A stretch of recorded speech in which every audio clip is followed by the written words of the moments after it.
ছুটির দিনে হঠাৎ মিরপুর জাতীয় চিড়িয়াখানা পরিদর্শনে মৎস্য ও প্রাণী সম্পদ উপদেষ্টা ফরিদা আক্তার ঘুরে ঘুরে দেখেন চিড়িয়াখানার বিভিন্ন প্রাণীর খাঁচা, কথা বলেন দর্শনার্থী ও কর্মকর্তাদের সঙ্গে। এ সময় তিনি জানার চেষ্টা করেন চিড়িয়াখানার সমস্যা সম্ভাবনার কথা, খুঁজে দেখেন প্রাণী কল্যাণ আইনের কোনো ব্যত্যয় ঘটছে কিনা এই চিড়িয়াখানায়। পরিদর্শন শেষে পরিচালকের কার্যালয়ে চিড়িয়াখানার কর্মকর্তা ও সাংবাদিকদের নিয়ে আলোচনায় বসেন উপদেষ্টা। চিড়িয়াখানায় প্রাণী কল্যাণ আইন লঙ্ঘন হচ্ছে গণমাধ্যমের এমন খবর দেখে পরিদর্শনে এসেছেন জানিয়ে চিড়িয়াখানা কর্তৃপক্ষ ও দর্শনার্থীদের প্রাণী কল্যাণ আইন পরিপন্থী কার্যক্রম থেকে বিরত থাকার আহ্বান জানান ফরিদা আক্তার। যে প্রাণীগুলো এখানে আছে সেই প্রাণীগুলোকে একটা মানবিকভাবে আমাদেরকে যত্ন করে রাখা, এটা শুধু চিড়িয়াখানা আমরা যখন শব্দটা উচ্চারণ করি অনেক সময় যেটা হয় কি যে চিড়িয়াকে একটা নেতিবাচকভাবে দেখা হয়, এটাকে ভিন্নভাবে দেখা হয়। আমি মনে করি যে এখানে যারা আসবেন, একটু আগে ডিজি মহোদয় যেটা বললেন যে এটা একদিক দিয়ে বিনোদন, অন্য দিক দিয়ে এটা শিক্ষণীয় হবে।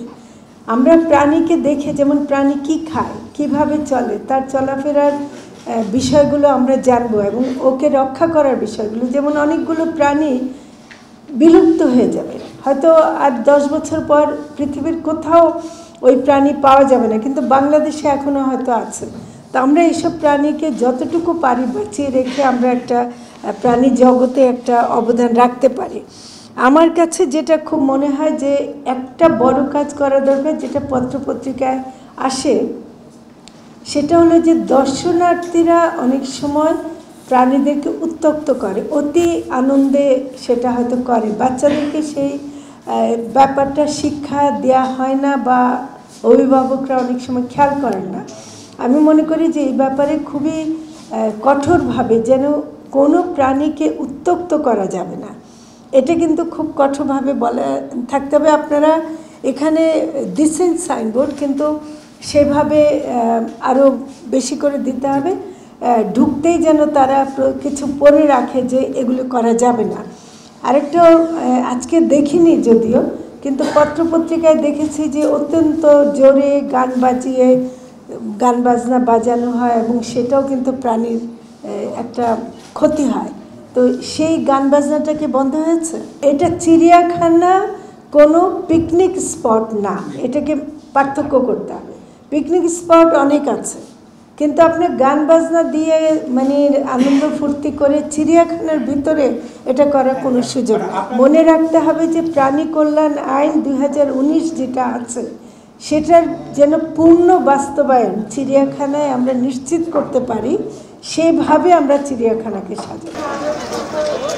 জাতীয় চিড়িয়াখানার সব স্থাপনা গঠনগতভাবে সংকীর্ণ হওয়ায় চাইলেও প্রাণীদের সকল অধিকার নিশ্চিত করা যাচ্ছে না বলে উপদেষ্টাকে জানান কর্মকর্তারা। চিড়িয়াখানার আধুনিকায়নে করা মাস্টার প্ল্যান দ্রুত বাস্তবায়নের উদ্যোগ নেওয়ারও পরামর্শ দেন তারা। এই জায়গাগুলো থেকে যদি আমরা পরিত্রাণ পেতে চাই, তাহলে আমরা আমাদের যে মাস্টার প্ল্যানটা আমরা করেছি এইখানে এটার কোনো গত্যন্তর নাই। আর আরেকটা বিষয় হলো যে এখন মানুষের চাহিদাটারও একটা বড় পরিবর্তন এসেছে।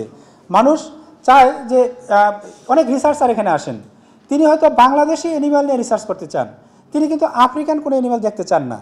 তাহলে তার জন্য যে হ্যাবিটেটটাকে আলাদা করে দেওয়া, যে সে শুধু বাংলাদেশি অ্যানিমালগুলো পাবে, এখানে বাংলাদেশি কোন অ্যানিমালগুলো বিলুপ্ত প্রায় আছে সেই অ্যানিমালগুলোকে নিয়ে সে কাজ করবে। তাহলে তার জন্য এই যে জোনভিত্তিক তৈরি করে দেওয়া, জোনভিত্তিক যে ধরনের হ্যাবিটেট তৈরি করা দরকার, কারণ পৃথিবীর বিভিন্ন এলাকায় কিন্তু বিভিন্ন ধরনের বাসস্থান, বিভিন্ন ধরনের অ্যানিমাল রয়েছে। তো এই যে কাজগুলো, এটা আমাদের একমাত্র মাস্টার প্ল্যানের মাধ্যমেই সম্ভব। বিশ্বের অনেক দেশই চিড়িয়াখানাগুলো কিন্তু অনেক ডেভেলপড হয়েছে এবং চিড়িয়াখানা কিন্তু একটা বিনোদনের জায়গা, শিক্ষার জায়গা। বাচ্চাদেরকে অনেক দেশে আমরা জানি ম্যাডাম, আসলে আমরা বাইরে যাচ্ছি দেখছি যে স্কুলের ছাত্রদেরকে কিন্তু ম্যান্ডেটরি যে চিড়িয়াখানা একবার ভিজিট করতে হবে। আসলে এই জায়গাগুলোর জন্য হলেও সব মিলিয়ে যদি বলি, বাংলাদেশের জাতীয় চিড়িয়াখানাকে একটা, আমরা যেহেতু already we have a very good master plan, আমাদের একটা চমৎকার একটা মাস্টার প্ল্যান আছে, শুধুমাত্র গভর্নমেন্টের অর্থনৈতিক এই মানে যোগানটা যদি আমরা কনফার্ম করতে পারি, যেভাবেই হোক গভর্নমেন্ট যদি মনে করে যে বাইরে থেকে টাকা নিয়ে আসতে হবে কিংবা কোনো ডোনার লাগবে, সেটাও হয়তো আমরা সোর্সিং করতে পারি। সুতরাং এই জায়গাটা ম্যাডাম আমার মানে অনুরোধ থাকবে জাতীয় চিড়িয়াখানা ও রংপুর চিড়িয়াখানার আধুনিকায়নে 2019 সালে প্রায় 30 কোটি টাকা ব্যয়ে বিদেশি পরামর্শকের মাধ্যমে মাস্টার প্ল্যান প্রণয়ন করেছিল সরকার। এই মাস্টার প্ল্যান অনুযায়ী চিড়িয়াখানাকে পুনর্নির্মাণ করতে প্রায় 1250 কোটি টাকা বরাদ্দ প্রয়োজন বলে জানিয়েছে পরামর্শক সংস্থা। এই পরিকল্পনা বাস্তবায়ন হলে জাতীয় চিড়িয়াখানা একটি আন্তর্জাতিক চিড়িয়াখানায় পরিণত হবে বলে আশা সংশ্লিষ্টদের।